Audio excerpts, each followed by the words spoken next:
Tarehe 9 mwezi wa 7 2026, Jeshi la Polisi Tanzania lilitoa taarifa juu ya watuhumiwa 130 waliokamatwa nchi nzima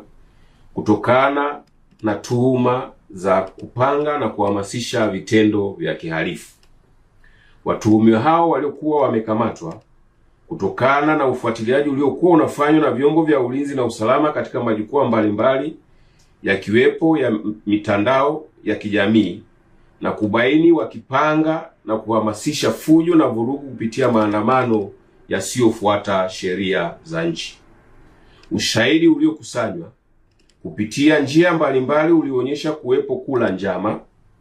kupanga kwa maneno na kwa vitendo kupitia mikutano ya ana kwa ana,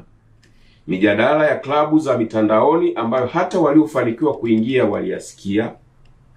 kuandaa na kusambaza jumbe mbalimbali kupitia mitandao na vipeperushi vilivyosambazwa maeneo mbalimbali. Mengine waliokuwa wakipanga na kuhamasisha mbali na kufanya fujo na vurugu kupitia maandamano yasiyofuata sheria, kanuni na taratibu ni pamoja na kuua viongozi wa serikali na wananchi ambao hawaungi mkono,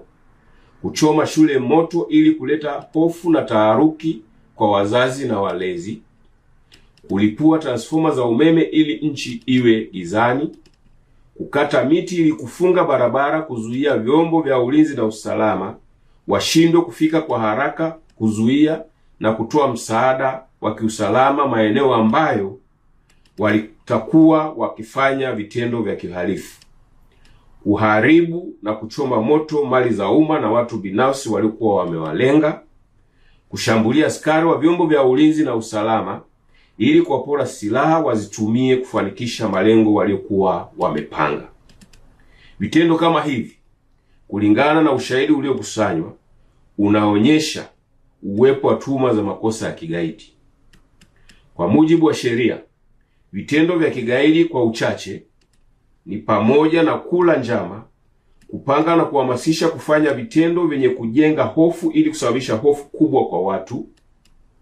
kupanga na kuhamasisha kujeruhi na kuua watu, kuhamasisha kupora silaha ili kuzitumia kufikia malengo na kuzuia huduma muhimu kwa kuharibu miundombinu. Kutokana na mazingira hayo, watuhumiwa hao waliokuwa wamekamatwa walianza kufikishwa mahakamani